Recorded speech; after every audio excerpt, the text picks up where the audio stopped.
Hey everyone, this is Hannah with the Rocket Miner giving you today's news video update. Today is definitely a mixture of good and bad news among our top stories. Unfortunately, the biggest story that we have today is a really tragic one. We learned that a Rock Springs man and his child went missing near the Firehole Canyon and Sage Creek area of the Green River and the Flaming Gorge Reservoir on Friday, was when they went missing. The Sweetwater County Sheriff's Office deputies did recover the body of the 34-year-old man in the Flaming Gorge on Saturday, and now they are continuing to search for his 7-year-old son. The Sheriff's Office announced today that since they still haven't found this missing child, they have canvassed the area by air and boat and vehicle and on foot over the last 2 days, but since they haven't found him yet, they're going to bring in an expert in side-scan sonar from Sublette County's Tip-Top Search and Rescue Team. Sheriff's Office spokesperson, Deputy Jason Mower, cautioned against private search groups going out and crowding the area, especially around the cliffs. He said, "We appreciate everyone's intentions and efforts, but we generally discourage people from taking matters into their own hands. We would hate for some other accident to occur or someone else to get hurt. We're also bringing in a lot of different people and equipment, so it's important that our team has the room needed to safely operate that equipment." He also added in the press release, "We're incredibly sensitive to just how tragic this entire situation is for everyone involved. Our hearts hurt for this family. We are and will continue to do everything we possibly can to locate this child." Adding to that, just our condolences and our hearts going out to the family and friends as well here at the Rocket Miner. Obviously, this is just a really tragic accident that occurred, and it's so sad to think about what the family and friends are experiencing right now.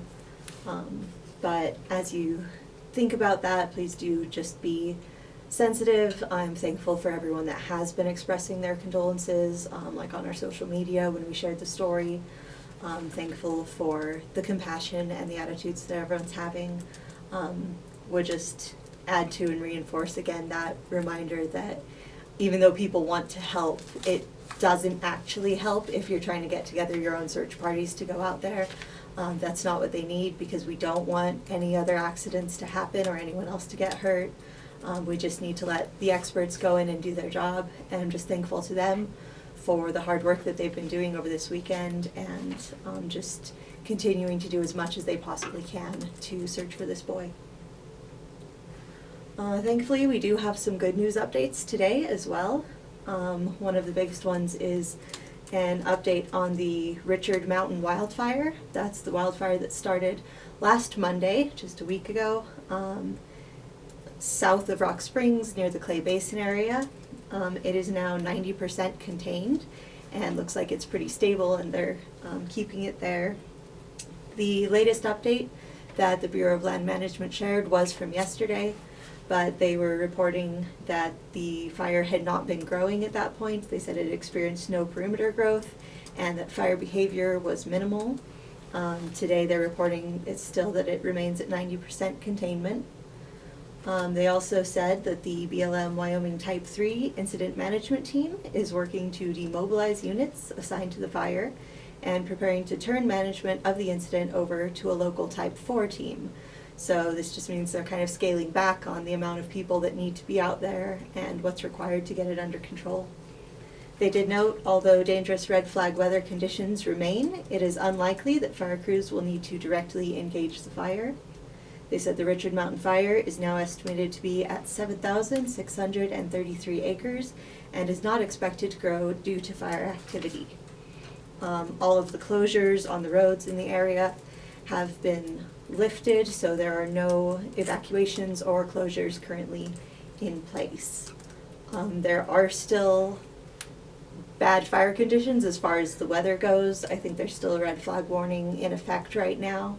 But hopefully, since this fire is pretty much contained, hopefully we won't see any new fires start or this one spread anymore. Then to end, just wanted to give a quick update on the COVID numbers in Wyoming. Thankfully, this is actually good news today as well, as we are continuing to see the active case number go down. Today, the Wyoming Department of Health is reporting 2,565 confirmed COVID-19 cases and 477 probable cases. With everything together, we have about 531 active cases in all of Wyoming right now. And again, this is still pretty high, but it is starting to go down gradually now, which is awesome that we're starting to make that progress again. So just want to encourage everyone to keep doing a good job, keep taking precautions so that we can keep seeing that number go down. You might notice looking at the numbers that the probable case number is actually lower today than it has been in the past. At first when I saw this, I was a little confused about it because I thought that was like the confirmed number that doesn't really change or doesn't go down, we just keep adding to it as there are more. But looking at the Wyoming Department of Health's resources and some of the explanations they give, they noted that, as we know, probable cases include the total count of people who are identified to be a close contact to a laboratory-confirmed COVID-19 case and who have symptoms of COVID-19 within 14 days but are not tested. Or probable cases can also be those who develop symptoms consistent with COVID-19 and have a positive antibody or antigen test. But they noted if a probable case tests PCR positive for COVID-19, they will be counted as a lab-confirmed case and will be removed from the count of probable cases. So that case number can change if those people do get tested and are confirmed to have COVID-19, then they'd move over into the confirmed case number. So that's our best guess as to why that probable number has actually gone down some. But those are the numbers that the Wyoming Department of Health is reporting today. And as I said, the good news and the biggest takeaway is the fact that the active case number is continuing to go down. So we want to continue to see that trend.